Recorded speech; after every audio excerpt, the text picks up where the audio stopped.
What's good? Filmmaker Moe McCoy here. Actually, behind the scenes of the Naked Truth Radio with my boy Jimmy. Nice guy. Square guy. Square guy. The square guy. He's not nice. He's square though. Square guy. Yeah, so we about to get started. And I'm going to let y'all just tune in on the other side, or you can watch it on his page. You know what I'm saying?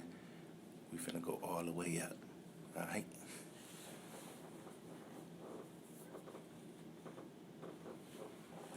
You can call the number on there if you got any questions you wanna ask. This is the Naked Truth, so you can ask me anything, and I'm gonna tell it how it Chime is. in on the topic of the day. What's the topic of the day? We're gonna call. I'll let you know. Okay. Coming soon, the topic of the day. We call it TU2. So until then, let's see how many licks it takes to get to the Tootsie in the Tootsie Pop. A 1, a 2, 3. Remember that? That was it. You said 3. Yeah, share this post, yo.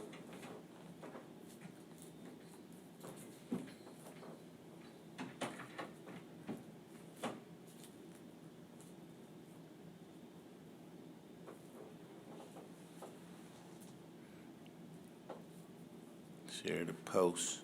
What's up, Kenny?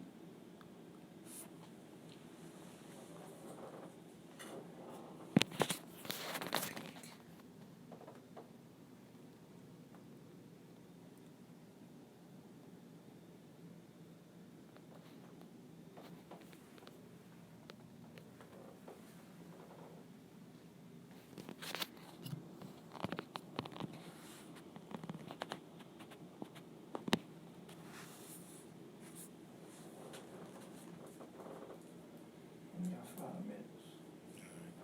Going live in 5 minutes. So share this. What's up, Alan? Share the post. Going live for an interview on the Naked Truth. Yeah. Yeah. When you told me about this show, bro, I thought it was gonna be some naked ladies up in here. I was like, yeah, I'm all in. Man, look. Do not count that out. I do everything in here, man. Oh, word. I had some bottle models in here. Oh, yeah. I got a show about autistic kids coming Wednesday. So, Yeah. I got a show coming up on human trafficking. Yeah. that could be the naked one. Yeah. And I got a partner that will be bringing 3 of his ladies who dance at what's the strip club in Pasadena? Show Palace. Oh, okay. Yeah. Don't count. I do everything, man. Hey, baby. Anything from music to movies to models to selling goat milk and camel toenails. Word If they up. want to sell it or promote it, I'm gonna do it. That's funny too, because when I was in Michigan, I met a guy who bought a goat farm, and that's what he do, sell goats. He a millionaire. Yeah. You'd be surprised how popular goat milk is to a lot of people.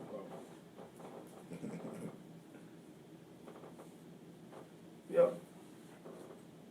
We got 3 minutes. Going live in 3 minutes. Are you threatening me, Miss Tyler? Because I would take it off if it was some ladies in here. But it ain't. You was supposed to be here. So that's one of the ones supposed to be in. Yeah. Until her day is still coming, she can still come. Well, Yeah. she can get Friday. If she want to push your model, actress. Actress, writer, actress, Come promote. and set designer. Come on, promote. Yeah. All right, so you get an interview on Friday. Come on down. You're the next contestant on the Naked Truth. On the Naked Truth, and you gotta be naked.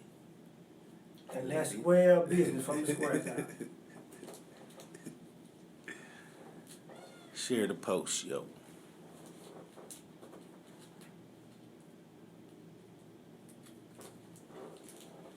I'm so tempted to taste it. She said said, that ain't a threat, that's all promises. She said, I can't get naked. I'm going to get naked when I get home. TM. I'm about that.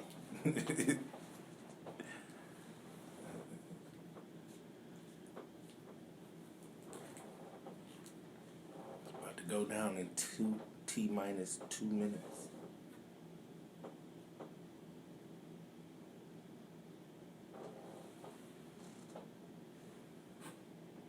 What's up, Cynthia?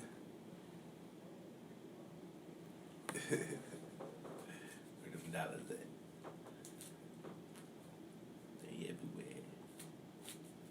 Need to get some up. Buy you some. The calls are coming in. What's up, cuz? The Nicky Troop. Hey, cuz. Hey, how you doing? Hey, how you doing? This is Aki Davis. Who? Aki Davis.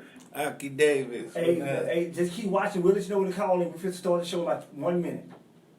1 minute? About 1 minute, we'll let you know when to call in. All right. All right, appreciate you, man.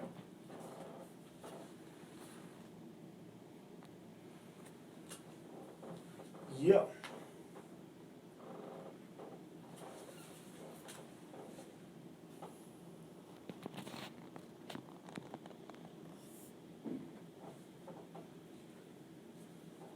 Here we go.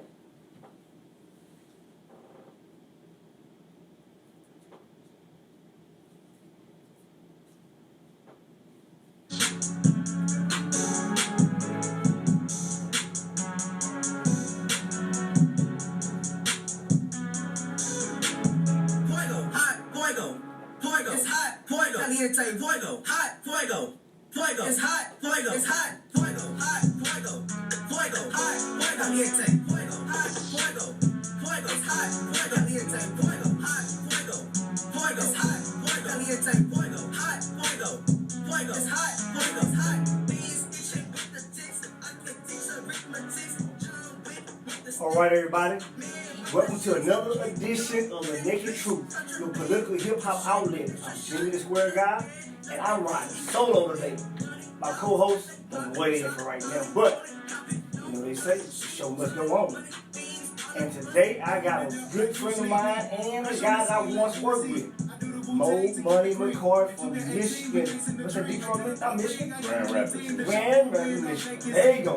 Moe McCoy. Oh boy, what's up, man? Man, blessed to be here, man. Another day, you know what I mean? I look at every day as just a blessing to wake up and some new adventure. Just to, you know what I'm saying? If you messed up yesterday and you woke up today, you got a whole new chance. New You know story. what I mean? Yeah, so That's right. it's blessed to be on this side. It is. I had a friend of mine used to always say, it's good to be on top of the ground rather than the ground being on top of you. Facts. Big But you my co-host today too, man. Oh, hey. As well as the guest. All right. And what we do Know how on to this play show, gospel. we have what we call the Naked Truth, or mean the moment of truth, when we talk about whatever the topic is. And one of the topics of the day is, they have a couple in Tacoma, Washington, married 15 years. He happened to find out one day at a hotel his wife has been cheating on him, The whole 15 years? periodically, only for oral sex. It's something that she said that she's always wanted in a marriage. He knew about it. It's something that he always said that he wasn't into. So, as they went to counsel trying to save the marriage, she later revealed to him that it was something that she only did with male escorts. She never wanted a relationship with nobody. The only time she ever did it was when she wanted oral sex. Right. Which And- is pretty often. And well, I don't know how often she did it, but that was the situation. And later in counsel, the question came up: was she reciprocating? And she said, yeah. Oh, so she gave it back. Now, you staying or you leaving? Well, All right, here you go, y'all. Here you go. the naked truth is, there's a couple ways you can look at this thing. he wasn't providing what she needed. She needed head. He wasn't giving up the head. What man won't give up some head to his lady? Now, from what I heard, there's a lot of guys that don't give oral sex. But they Listen, want guys, if you ain't giving oral sex, man, somebody's giving it. Obviously, from the story. So my opinion is, well, she wronged him by, lying to him and doing that behind his back. But at the same time, he could have did that for his wife. You know what I'm saying? Okay, my philosophy has always been this. If you're not eating it, you cheating. Facts. If she ain't bobbing it, she robbing it. That's my philosophy. Now, that's cheating across the board, period.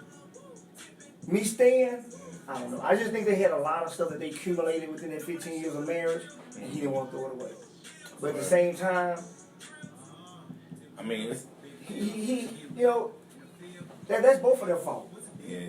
She knew that this was something that he wasn't going to provide in the relationship prior to them getting married, I think. And he knew that this is something that she was designed in a relationship.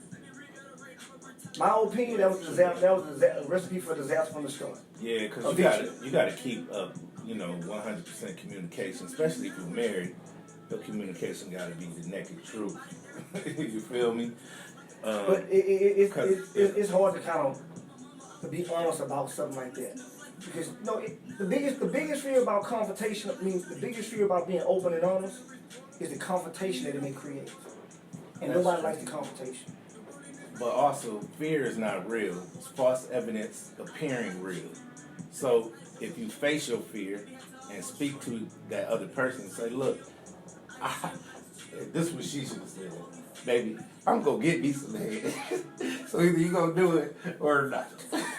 Because the reality is, she would got us some head. Yeah. Maybe And then he could have been in the position to say, you know what, I'm going to give this thing a shot. Let me look on YouTube and see. Now I how to wonder, do this. now that they've gone to counsel to salvage the marriage, I wonder, have he really thought it? Man, Is he something he's gonna try now? yeah. Because from what the story said, she never said that she would stop. And do she give him head? That I don't know, but it was just saying that he did catch his wife of 15 years at a hotel with the guy, and as they went to counsel trying to salvage the marriage, she told him why she did it, and who she was doing it with, and why she was doing it with him, because she never wanted a relationship outside of a marriage. She just desired the oral sex. So she a hoe. How you gonna call that woman a hoe? Well, yeah, she ain't getting paid. She paying for it. She a trick. Time out. Time out. Mo, hold on, Mo. Time out. She was trick. Now, I understand the double standards in society. I don't have a double standard. I look at it like But you just call her. 100%. Okay, so if a woman got 10 guys that she's messing with, she a freak, according to some people, or she a hoe. If a dude do it, he's a player. He a hoe too. I don't have a double standard. But not in a degrading way. No, and I don't say that. I don't say it as in a degrading way. But if you like to have sex and you get paid for it, that's what it is. So let me ask you this here, the next question. On a scale of 1 to 10, how important is oral sex in your relationship? About 7. It's not something it don't have to happen every time, but I'm down. You know what I'm saying? Okay, I'm with it. truthfully, it doesn't have to happen every time, but is it something that if you met a woman that didn't do it? Yeah, it wouldn't last long. So, It ain't gonna work. so that's crucial. Yeah, Very that's crucial. very crucial. And I understand where she's coming from, where she wasn't getting it. She's going to get it somewhere. You Yep. feel me? So my thing is this. People, let us know what y'all think. If your spouse told you that oral sex was something they desired in their relationship, and they wanted, but you didn't give it, or she didn't give it, would you stay with that person if they stepped out only for that purpose? Me, I'm out of there. You out of there, Mo? Yeah, unless there's some kind of financial gain to her doing that. It makes sense. No. 'Cause why she paying the dude if she giving him head too? Well, you know, I guess it depends on how good Should the be guy. free then. I don't know. Sometimes it probably was free. They didn't go into all that. It was just the fact that the question was, would you stay? It depends on it's a lot of variables within that. It just depends on the relationship, who the person is. Yeah, I mean, they've been married for all that time. They're familiar with each other. And I'm sure there was kids involved. They didn't say anything, but I'm certain the kids was involved. Yeah. Me, I don't know, man. I'm out though. Well, Like, if I ain't gonna eat none, then I'm gonna get a girl that don't want none. that makes sense. You know what I'm saying? That's That makes more of a sense. match Yeah. for him. Now, I ain't trying to get religious, but the Bible say be not unequally yoked. Yeah. You got to be on the same Fact. page. Yeah. If not, there's gonna be some ripples in the relationship. There's gonna be some straying off. Yeah. So that's very important. Fact. But we gonna keep that as our TNT for the day, and let the people call in and talk about it as well. Yeah, call Right in and let us know what y'all thinking, man, because I can't do all the thinking. You feel me? But yes. The man said he can't do all the thinking on the movies and TNT for the day. Yeah. Man, what you got coming up now, man? Moe All right. McCoy, a film writer, maker, fireproof TV. Yes, so I eventually became a mobile film studio. So, like, we just travel around shooting movies, man. That's what I do full time. I don't do nothing else. I shoot movies. And so, we were working on Someone to Love, the movie that you co-wrote along with Andrea Tyler and myself. And then we had another idea for another movie, and Andrea Tyler started writing that movie called Frequent Visitors. It's about I saw, I think a snippet of that. yeah, that And was the Angel a horror pre-short. film, Yeah, Angel horror film. I filmed that in Houston, and that came out on Halloween, and it's available on YouTube, and you can watch that on YouTube or Facebook. But Frequent Visitors was such a great movie. When she wrote it, I was like, yeah, that's the next movie we doing. And I ran into a little trouble in production on Someone to Love, and it caused us to have to regroup. So during that time to regroup, I couldn't just take no time off. You know, I'm a filmmaker. I gotta be making some kind of movie. You know what I mean? And my goal is to do 100 films, so gotta be aggressive on that, because I don't know how long I'm gonna live. You know what I'm saying? So And just, I kind of know your roundabout number, but where you at now? Like about 18, 20? 14. 14, okay. 14. Yeah. And so so we just decided to go ahead and get started on Frequent Visitors. We did a casting call in Michigan. People showed up, and we shot about I would say 2/3 of the movie in Michigan. And then I ran short on the budget. So I was like thinking of creative ways. I always do a GoFundMe and let people become co-producers when they make a donation. But it takes a lot of persistence. Let me ask you this. Now, when people go to your GoFundMe page and become an assistant producer, or associate producer, is that correct term? Co-producer. Co-producer. Is there any kickback financially if the movie do big on their part based upon how much they invested, or no? Well, if they put $5, there's not going to be much of a. If I put it if I invested 5,000. See, then we'll have a different conversation because you wouldn't want that to be a donation. You would want that to be an investment. You know what I'm saying? And I'm always open to that. You know what I mean? Kicking back on the back end of any film, because the potential of each film is just unlimited. Tyler Perry just did $27 million this weekend. I saw that. Yeah. So And he shout out to didn't Tyler even Perry. have he didn't have all the Not all the theaters. you know? theaters like the other movies did. Yeah. So I saw that. that just goes to show, urban movies are gonna do well. So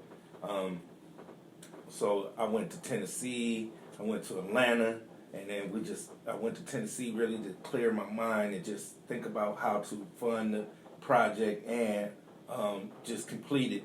And then I went to Atlanta. I ended up shooting a music video there and working on a few commercials. And then we came to Houston, and then I had the idea of saying, why don't I shoot some of this movie in Houston as well? And then I got the call from Maverick Films. Shout out to Doug Schwab, the CEO of Maverick Films. We were having a conversation. I was telling him he already distributed The Perfect Romance, my second movie. And I saw him post something a couple weeks ago when he was in Atlanta for the Super Bowl, and he was saying that he want to work with more filmmakers and get into it. So I'm like, yo, you still got me over here, you know what I'm saying? I said, give me a call. So he called me, and we chopped it up. I call him my film dad because I want to make 100 movies. This guy has 900 movies. Dang. You know what I'm saying? And drops a movie every day. Y'all check out Maverick Films YouTube channel. He drops a movie. He drops some type of movie every day. Every single day. Whether it's a 15-minute movie, short film. Feature films every day. Whoa. All urban movies. So, I always ask questions. I said, how do we get funding for certain movies? To create them? Because if I had a budget to make a film, I could do so much more than what I'm currently doing. And he was like, well, they got micro budgets, and you got to work your way up to it. And I was telling him about Frequent Visitors, and he really loved the idea of a female serial killer, and that we were almost done with the movie already. Now, is this like a comedy? No, this is a thriller. Okay. I know you do a lot of I do comedy and horror. Yeah. You know what I'm saying? Thriller being in the horror realm. You know what I mean? I've been since we met the first time. Mm-hmm. I've been kind of been following you since then, and I noticed you got some real serious equipment. Yes. How did you get started? Because that doesn't come easy. You got a lot of guys that does writing. They got these little small cameras. They put out some good production, but to get to the level that you at, is that very expensive? It was expensive as in experiences. I lost equipment first time I moved to Houston. When I pulled up, I checked into the hotel, and as I was coming back out, somebody was stealing all my equipment out of my truck. Damn. So I was like, dang, I gotta get equipment again. Whoever it was in H-Town, bring my stuff back. Bring that shit back, man. You know what I'm saying? I'm just trying to make movies. But then my house burned down. I lost my equipment again. No insurance. And then Hurricane Harvey came. Lost it again. You didn't lose it again, man. So I had developed a point where I just started networking with a lot of videographers, a lot of businesses that have cameras, just thinking about all my resources. And I hooked up with WKTV, and they have all the equipment. And they need content. So they let me check out the equipment whenever I need it. Oh, you know what I'm saying? So a wise man told me one day, he said, you can invest in equipment or into knowledge. And I chose knowledge because equipment keeps getting updated every year, and it's more and more expensive. But when I learned how to use every piece of equipment, and I learned how to use every editing suite, then it made me more valuable. You know what I'm saying? As into and what company you say this was that allow you to use the equipment? WKTV. It's called Wyoming Kentwood Television in Kentwood, Michigan. And so shout out to them as well. But Fireproof TV, our company does have equipment as well. So that's what we'll be using to shoot our scenes here in Houston. And then shout out to Delon Delafosse, one of my board members. She is in film school, and when you're in film school, they'll give you a computer and all the latest equipment. Mm-hmm. So that's another way to gain the equipment that you need. You know what I mean? But if you have to purchase that equipment, it's very, very expensive. Right? Very expensive. Yeah. That's cool, man. So shout out to all the guys that invest in equipment. We can work together. Now, Fireproof TV is your company, Yes. yours. And again, you have your own equipment as well at Fireproof TV. How long you been doing this? 24 years. 14 films, 24 this? Yeah. And I started off doing music and music videos and TV commercials. I was in a couple movies, and then I did my first movie in 2005. Your first movie was what? It was called Tomorrow's Never Promised. It was a drama, you know. And we premiered that movie the same day as I Am Legend came out. And you know how people do, they tell you, man, you can't do this, you can't do that. You know what I'm saying? They was like, Will Smith is coming out. There's no way you're going to have anybody in your movie. I'm like, yes, but that's the date they gave me, so I'm going to rock with it. And they gave me Theater 1, which had 800 seats in it. And I just pushed it every day. I just promoted it, sold tickets, and it sold out. You know what I'm saying? 800 seats. My first premiere, the whole city came out in limos and the red carpet. It was rather overwhelming. We gonna try to put it on. Yeah. It was amazing. amazing. The show out, we gonna do it. Yeah, so that was my first movie. I learned a lot. I shot that movie in 3 days. Mm-hmm. You know what I'm saying? And what was and did they give you a budget to shoot it, or you just did it on your own? I ain't never had a budget, ever. None of my movies. Haven't had a budget. I've just been investing in myself. Anytime I make money doing whatever, I'll put it right back into it. You know what I mean? My bread and butter mostly is just making TV commercials for other businesses. You know what I mean? Is that pretty? Now, Fireproof TV is based where? We have offices in The man said Michigan. offices with a Our headquarters plural. is in Michigan, in Grand Rapids, Michigan. We got office in Vegas. We got office in Houston, office in Atlanta, Tennessee. Everywhere I go, I set up an office. If I go there, I'm making a fireproof. I'm going to build a theater in Katy, because I lived in Katy, and so I had my office inside my house out there. And then I called it a theater because the house was so big. I was going to build a theater in it, but I lost it to Hurricane Harvey. But as we grow, I'm going to start planting, studios and theaters, creative theaters. Now, why you call it Fireproof TV? What was the motive behind it? Well, that's a long story.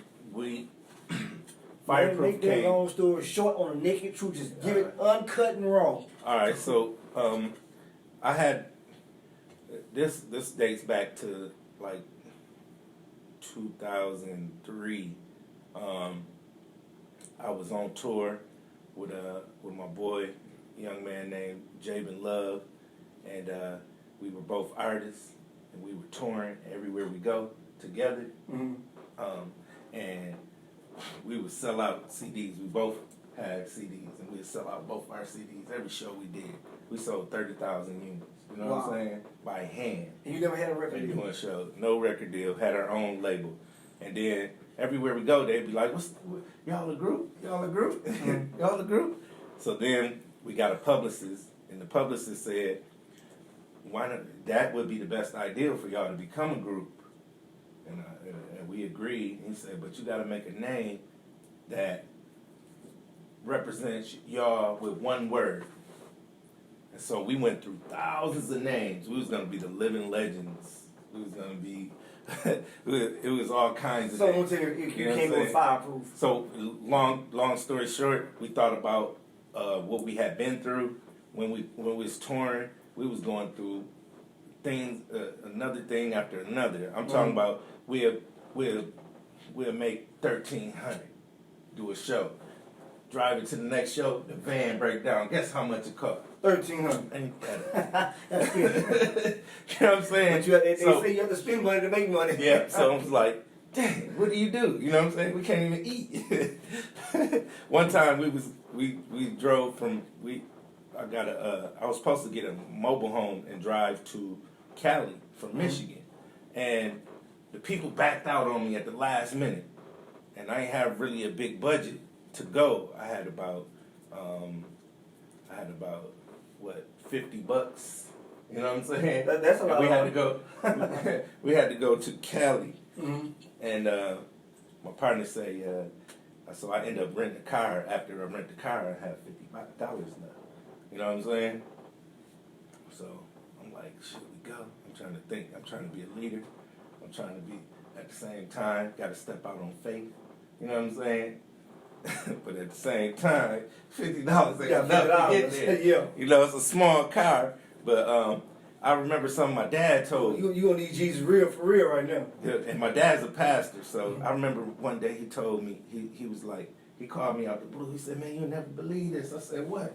He said, I made it from Nebraska to Colorado on one tank of gas. Yeah. $43. I was like, ding, ding, ding, ding. I got 50. Yeah, I got 50. You I got got 7 40. more than you got. Yeah. So, so we took off. He said, man, is that enough? He was like, I was like, I don't know. He was like, let's go then. Let's go. So we took off. We get to Iowa, and we making real life decisions.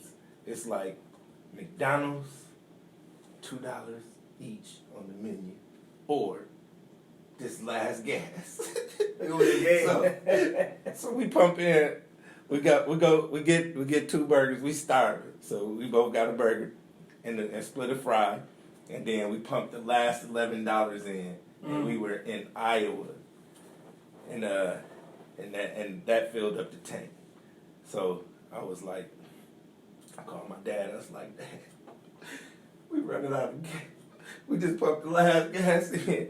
I don't know how we gonna make it. He was like, can you make it to Denver? I was like, from Iowa to Denver on one tank of gas, Dad? He was like, give it a shot. So I did. We drove. We pulled up into Denver in front of his house, and the gas light come on. Bing! I'm like, we got a trunk full of CDs. I'm like, we just gonna hustle. You know what I'm saying? We gotta hustle. My dad throw us another 30. You know what I'm saying? We hustled a couple DVDs, and then he gave us some food, and then we took off to Sacramento. We get to Cali line, and we on our last few fumes of gas. So I'm calling the promoter from the next day. The day we were getting there, we had a show in Oakland, but we were passing through Sacramento, and we have a show there 2 days later in Sacramento. And then I'm finding out we got tolls and stuff, and we don't got enough money. So I called the person who was booking us, and I said, hey man, we in Sacramento, about to run out of gas. He was like, where you at? I said, exit 88. He was like, get off right there. He said, take a right. Pull up to that restaurant right there. He got his own restaurant. He like, come in, come eat. We eating like king. It was called the Plantation. We was eating, man, we was grubbing, bro. So he ended up just giving us some money, bro. He was like, yeah, y'all handle that and then come on back. You know what I mean? He let us stay at his spot. We rocked the show down there. We made about $500. We came back. We did his show. We made $1,500. You know what I'm saying? And we did a show at a church, and it was Calvary Christian Center. They bought all our CDs. We had 100 each. We sold all the CDs. How much CD? $10 a CD. And then then they had took up an offering around the whole church in a garbage bag, bro, and they gave us the garbage bag, and we sold all the CDs. We got back to the hotel. We dumped it on the bed. We was throwing it up. You know what I'm saying? But young. Yeah. So basically, you know, all those shows, people were saying, y'all a group. And so we went through all the names and we thought about our journey, and we thought about the Bible story of Shadrach, Meshach, and Abednego. And they got put in the oven and didn't burn. They was fireproof. So we said, shoot, we've been through pretty much everything. And we still are moving forward. So we gonna call ourselves Fireproof. So we named our group Fireproof. And then while we were on tour, we bumped into this company named T. Johnny. They had a game show called Think Fast. And so we was like, yo, we ended up doing 3 or 4 shows with them and opening up for the game show. We thought that was a good combination. So we pitching a deal to the booking company to start booking Think Fast and Fireproof together. And they was with it. So we had to think about the deal. They was like, we'll give you a van, we'll pay for your gas, we'll pay for your hotel, we'll book all your shows. And then versus our van that keeps breaking down. You know what I'm saying? So we took the deal, and we had to make an LLC. And so we made Fireproof Music LLC. We made Fireproof TV because I always had the camera, so I would film stuff, and then we would put it on the local access channels. And that's what I'm trying to do. Everywhere I go now, I carry my camera with me. Yeah, you just never content. know. Yeah, you just never know what footage you're gonna be able to capture. Man, one time I was in Vegas, and I come down the elevator, and did 15 women get in there, and it's just me, and I'm like, and so I turned my camera on. I know I got it on my side. I had my GoPro with me, so I turned on the camera, and they and then we get halfway down, and then a guy getting ready to walk in, he seen that he opened the door, and all those ladies were standing there. He was like, and then the door closed back. Boom. They said, you're the luckiest man in the world. I said, yeah, I am. I said, and I love ladies, so we got down to the bottom, and they were laughing. We was cracking up in there. And they walked out. They said, you should have took a picture. I was like, little did you know. I recorded the whole thing. And, eventually that's gonna pop up in one of my movies or something. You feel me? So, anytime I see a name, I know names have meanings. And, people create names for various reasons. And I just never knew the history behind Fireproof TV. Yeah. But Mo, man, I just watch some of the stuff that you do and just, I don't know where you get your drive from, but just the consistency with it. And even when things don't work, it's like you just, hey, on to the next one. Well, I believe that there's no such thing as failure. It's learning. It's all learning. So, I look at like people-wise, people come into your life as a blessing or a lesson. I look at when it comes to making these movies. Some days it's gonna be harder than others, but as long as I'm doing something and trying and giving it a shot, I'm learning. I learned with Bear the movie. I learned a lot with that. Did you go to film school or anything like that? No, I started film school, but then Hurricane Harvey hit, and that just kind of just. You can't blame Harvey for everything. They say Harvey took your equipment. Yeah. Harvey took your school. It got me together, man.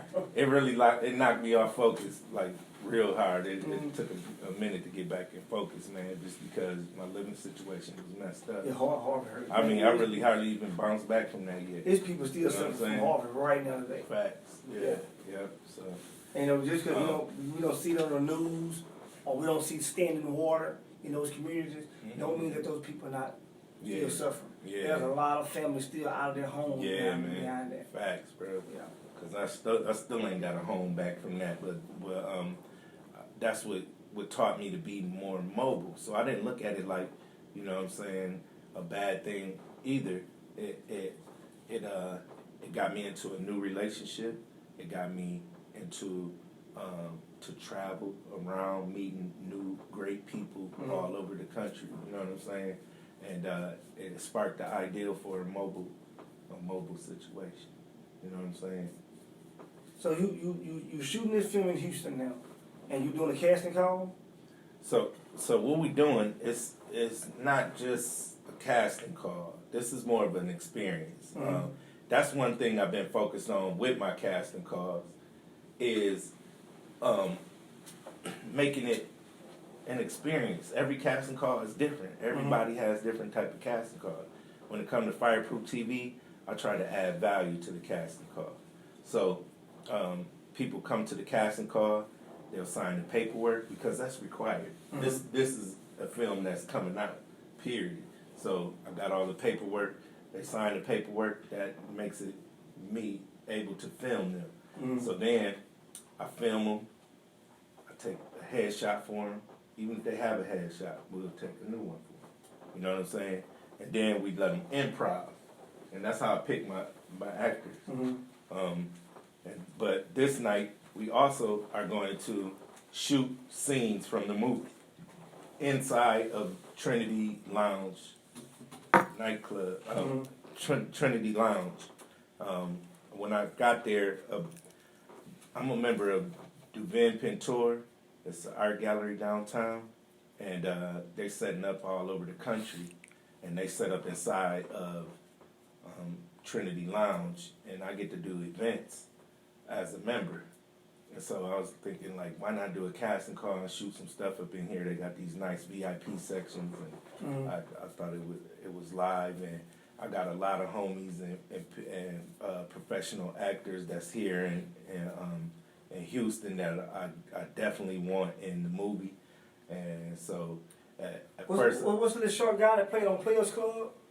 that was AJ Johnson. Yeah, I see you have him in the movie. Yeah. My goal is to have him in pretty much all my movies. You know what I'm saying? And sometimes I can do it, and sometimes I can't because Is there a relation or something between you two? Yeah, we got a good relationship. I'm saying for his blood relationship. No. Okay. No. I met him here in Houston. He lives here in Houston? He was doing the show. Him and his brother Peanut. I worked real closely with Peanut. He directed Angel horror film. Is Peanut the one who used to be at GMG Radio? Yeah. So okay. that's his brother. Okay. And so I met both of them the same day, and the promoters they had different agendas. You know, when you bring a celebrity, I learned this back in Michigan because I worked at a nightclub called Karma Nightclub, and I would have to pick up the celebrities and take them to their hotel, take them to the stove, take them to get a girl, whatever they needed, and then take them to the club. So they just picked them up from the airport, dropped them off, and did them. Right. So I picked up the slack. I'm like, yo, y'all need to go anywhere, boom, boom, boom. I'll pick them up and take them. And then we just got real cool from that point. And they found out that I wanted to do movies, and you know that's what they do. And we got it in. We just kept going. And I was like, I want to book AJ every time. You know what I'm saying? That's something I'm trying to do. I don't do movies, but you know I write. Yeah. And I had the pleasure to writing something for you. Didn't know if you were going to use it, didn't know if you were going to like it. Definitely going to use it. But, no, and that's again, something I want to do, because I write books, but, man, just getting out there, making that right contact, to get the wheels moving on stuff like that, that's different. Because you have so many people, especially in Houston. And I'm saying in Houston because that's where I'm from. It could be the same in Atlanta and LA. It's just a lot of people don't want to open up doors for you to do nothing. Where the city I'm from, Grand Rapids, Michigan, home of the hater. Home of the hater. Home by the hater. But now you My come, homies is on and won't put me on. Now you come You know what I'm here, saying? you come here, But you come here and get some love that people here can't even get. Exactly, and that's what I like though, because I can take people from Houston to Michigan. I shot a movie called The Bad Boxer, and I took Little Darryl, Terrence McPeters, Miko Francis. These are all Houston people. I took them to Michigan. They was popping. You know what I'm saying? Yeah. I'm not popping. Everybody know me, but they don't want to pay the Again, not trying to be religious, but it go back to what Jesus said. Yeah. He said that no prophet is without honor except in his Facts. hometown amongst his own people. Facts. Now you go home, they shut the doors, y'all, that's Moe McCoy. Man. He ain't talking about nothing. I But come you come Right. to Houston, I go to and Atlanta. boom. Houston, Vegas, people be like, they put me up. Don't get no hotel. You can stay here. You know what I'm saying? I go home. My mama putting me out. Damn, he said my mama put me out. Don't nobody want you to stay. Yeah, man. Like, But I think that be from like people not wanting to see you do better than them. So Yeah. they don't want to open that door for you to flourish more than they would. So they Yeah. kind of keep it closed a little bit. But they'll be like, well, I'll kind of let you in there. I'll do a little bit for you, but they want to do as much as they can, because if they do that and you surpass and propel them, then it's like, oh man, like now they doing better than me. Now Yeah. knowing that person will pull them can back pull up them up. anyway. You know what I'm saying? Mm-hmm. I just tell people, man, give me time. I'm going to get the bag. When I get the bag, everybody good. Let's work. Yeah, You know not what I'm saying? everybody. Not everybody. Oh, no. If you The was ones a who hater, stayed down. The ones who if you was a stayed. hater, you could get a job. What do you think about this thing that what's his name? Is it Mike Epps, the comedian? What about it? He's making a statement that you have gatekeepers. Man, I'm not worried about that. I'm an Yeah. independent filmmaker. For real. I'm an independent It's filmmaker. different. I'm gonna say It's- that again because I don't care what they doing. I'm going to make movies. That's what I'm And gonna do. it's different from a couple years ago where you had to go through the gatekeepers. Like now, Mm-hmm. you don't have to go through the gatekeepers. All you gotta do is work your way around the gatekeepers and get your independent This money. internet, what was his name? The comedian here the other day, Jeff Shelley. Jeff Shelley. And Jeff Oh, that's my Shelley, boy Jeff. he echoed something that the guy, Witherspoon guy that played in Fridays. Mm-hmm. He echoed something what he said. It's about if you can put some asses in the seat. Mm-hmm. Facts. Really? I tell that to people all the time. Like, because actors will come to me and say, "How much does this film pay?" I don't pay nothing, man. If I ain't getting paid, you ain't getting paid. I brought 300 people. How many you brought? People 832-649-8406. That's the number y'all can call in. If y'all got any questions for Moe McCoy, the filmmaker, you can ask him.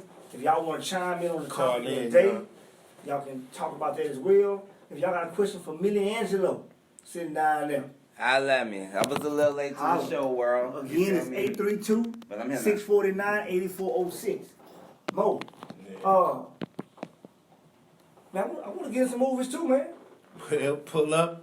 He said, pull up. Pull I up didn't- March 16th at the Trinity Lounge, 5700. March 16th, my birthday. Oh, that's perfect. Because afterwards, we having a film industry mixer, and so we can turn up. I've had the privilege of being in 2 movies so far Dope, with Eric Harvey.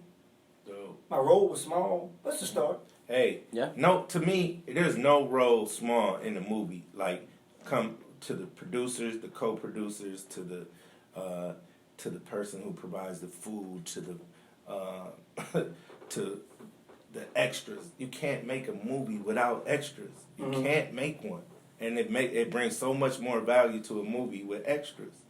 So don't feel bad if you're an extra or if you just had a small role. You got to start somewhere. Yeah. Build your filmography. Extras Some don't get people paid, blew man. up from there.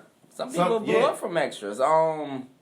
Speaking of Friday, wasn't Megan Good the little girl at the ice cream truck? Oh yeah, yeah. Yeah. Mm-hmm. She blew up from there. Now, Yeah. from what I was That's told dope. by a guy that does some acting, he said if you don't have a line, if you don't say anything, you don't get paid.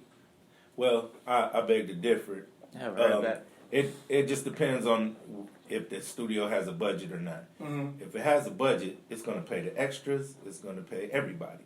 I was in Batman vs Superman. I was in a movie called End of Tour.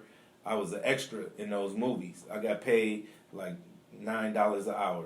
You know what I mean? And sat on set for hours and hours. Yeah. You know what I'm saying? Definitely. So, and I was a frame in Batman vs Superman. You know what I mean? I'm not mad at it. I learned a whole lot on how they were working. You know what I'm saying? Filming. You know what I'm saying? Their set. So, that's my school is just being an extra in different Hollywood movies and stuff like that. You know. So how you like being behind the camera? Sometimes being in front of the camera. Because you say you did extra work. I prefer to be the executive producer and act. I like to act. I'm an actor. So Yeah. do you incorporate roles for yourself in your movies? Yeah, I'm in every one of my movies except for Angel. I wasn't in Angel. Are you scared? No, I just was. Are you scared? I just had too much work to do on the backside of that. You'll be surprised the hang-ups that some people have. I'm not scared of nothing, bro. I love horror. I've been through a lot of horrible things. I've been through enough to not be afraid of anything. So where you get your stories from? You just create them out the blue. You hear things people pitched up to you. What they do? All of the above. I get stories from every experience I have. I've had. I'm 41. I've had so many experiences. I've traveled all over this country, into Canada. I'm about to start going overseas in Africa. I'm finna start visiting. So more and more experiences I have give me. I come up with a movie idea every day, bro. It just pop in my head. Somebody will say something. They'll say, "Yeah, and such and such, and the janitor would do janitor, the janitor. Oh, I got a movie." Just write down the name. You know what I'm saying? Are these Yeah. as you say, are these short films? Or? It just starts off as an idea. Have Just you, the name. That's what I want to ask you too. Have you pitched anything to Netflix? 'Cause right Not now, yet. That's the avenue right there. Not yet. My homie Roz Washington, that's in town doing a comedy show. She told me about that, and she got a plug with Netflix. So I'm gonna actually pitch a couple movies at them. You know what I mean? You never read my book, man. Not yet. Not yet. Well, you had it for 2 years. I know, brother, I'm just but saying. I don't sleep. I'm on the grind 24/7. Because But that's no excuse, cause that's one of the reasons I asked. That's one of the main reasons I asked you about where you get your inspiration from. Because you know, it seems like I have a lot of good things, movies, ideas, and whatnot. Just don't know where to pitch them to. And like we said, when you told me to write that film that day, that part 2, and I was like, "What you want?" You said some comedy. I'm like, "I never wrote comedy. yeah, I'll just do something." So I went back and That's watched a good part. idea. I went back and watched part 1. yeah, I said, "You know what? Okay, you got something. I'm gonna do something stupid." Yeah. Yeah. So that movie is called Someone to Love, and we're still in production on that. We're gonna have a casting call April 20th at the same spot, and we're gonna cast for that, and then we're gonna shoot the following days after that, from April, the end of April. So I'll be done with Frequent Visitors by the end of this month, and then we're gonna start preparing for Someone to Love, and then we got to get into the kids movie. Now Spring Break. I wasn't clear. Now you got distribution, right? Yes. So does a budget come with that or no? No, but it comes an opportunity to grow your brand and put, you're gonna be on the shelf on Walmart, coast to coast. You're gonna be on possibly Netflix, Hulu, Redbox, Amazon Prime, Fire Stick. Like you look up The Perfect Romance, it's everywhere. You know what I'm saying? So now I got a movie that's a hit movie.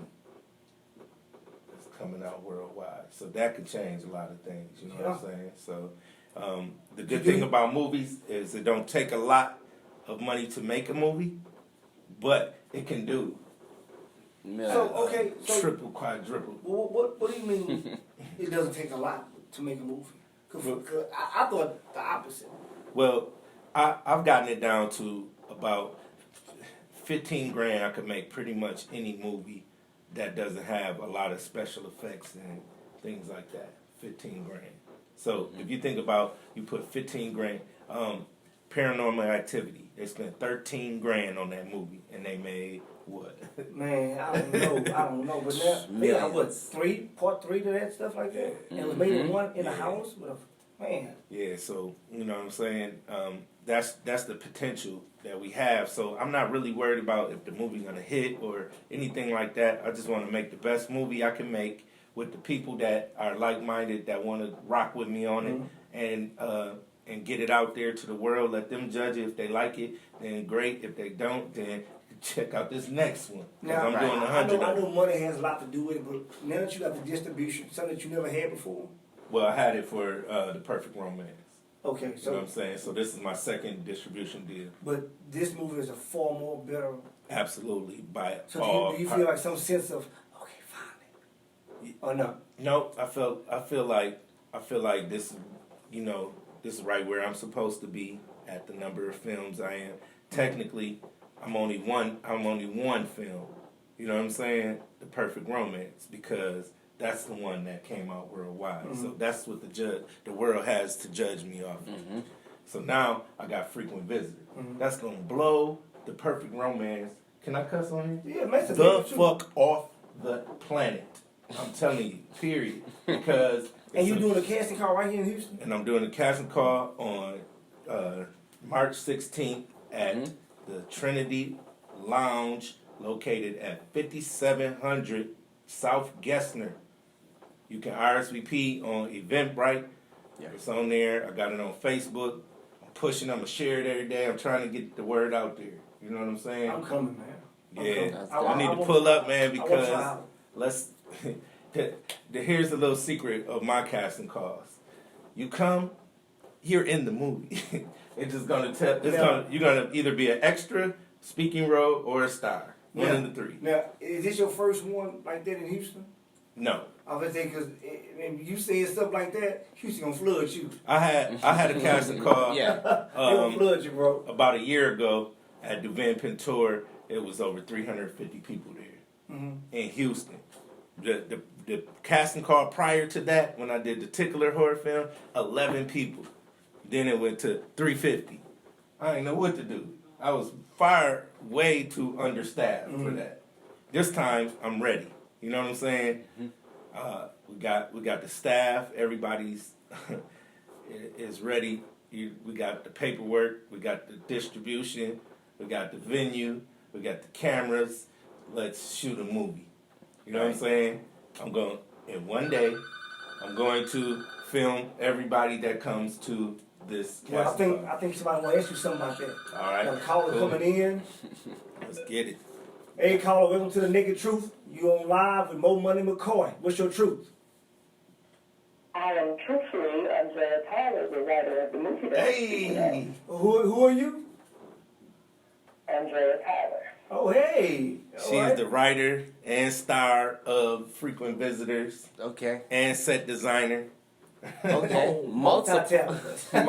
She's like the other half of me when it comes to this film grind. And are you from Houston or from? That's good. Houston native, born and raised, Fifth Ward, Texas. Fifth Ward? He said Fifth Ward. Hey. Boy, I'm glad to see some positive stuff coming out of Fifth Ward. Yes. Never thought that. They got Andre. No. You know what I'm saying. It can happen. So how you feel about the movie? Oh, I'm elated. I'm excited.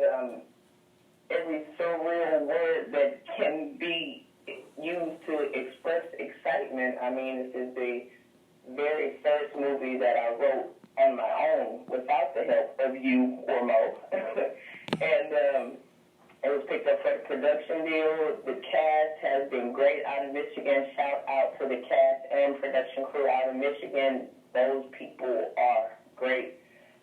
We have cast and crew members every state and city that we stopped in, basically like he said when you asked him where the offices were held. So, I mean, it's an everyday grind. You know how Mo can work. He's 24/7 moving, and even in his sleep. I have to tell y'all one story in just a second, but I mean the experience is like none other. It can't be expressed. You got it in there blushing. I've been accused of being a robot. Are you a robot? Is this your first major movie? This is the first one that I've been on the back end of. In Bear the movie, I was one of the actresses. But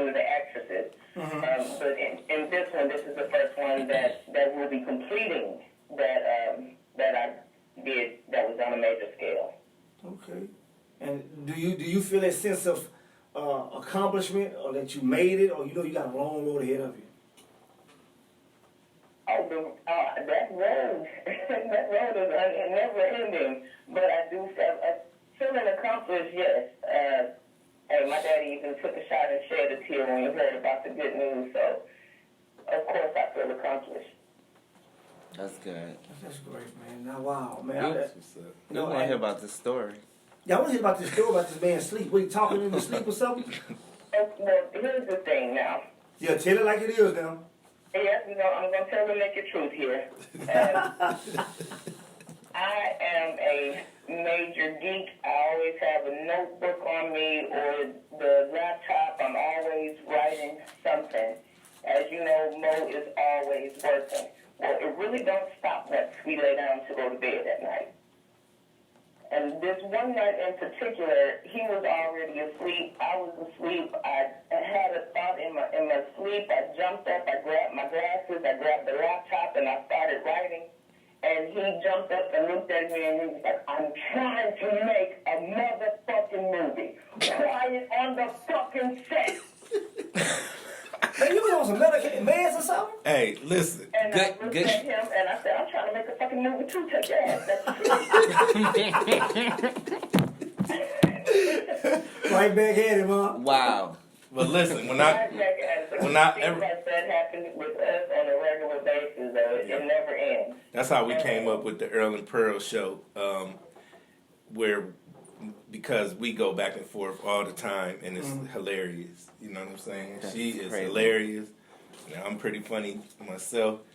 But when I go to sleep, my subconscious takes over, and I'm working on films in my head. You know what I'm saying? Subconsciously. So if I'm waking from that, I'm probably still on the set. Well, you just know Yeah. if you awaken from that, you got this lady out of Fifth Ward. She gonna give it right back. You ready to give it? I'm trying to make a fucking movie too. That's funny. They are doing the same thing. That's funny. Well, we thank you for calling in. Well, one more question. Sure. How did y'all hook up? You want to tell it? Oh, no, Dave. If y'all married, don't tell it. On the Nah, set? man. I'm You just can tell saying, that didn't sound right. Was it on the You set? know what? I didn't hear the question. I said, how did y'all hook up? How did y'all meet? Oh, my goodness. Oh, don't tell. That's okay. No. We'll say that for the next show. Here, I'll tell you how it went, how we met. Right. It's not a bad story. I was given a casting call for the Bear the movie, and I seen this girl sitting on the white couch with dreads, and she was looking beautiful. I Oh, was man, like, we hold on, time out. We're not writing no movie right now, Mo. Just tell me. I am. You said the scene, she was, the wind blowing in her hair? Yeah, direct- I gotta be This director coming out. I gotta be detailed. So I'm peeping her over there, but it's a dude sitting there gaming her every 5 seconds, and I'm like, damn, how do I get over there? Everybody, so he got up, get right over there. Another nigga sit down.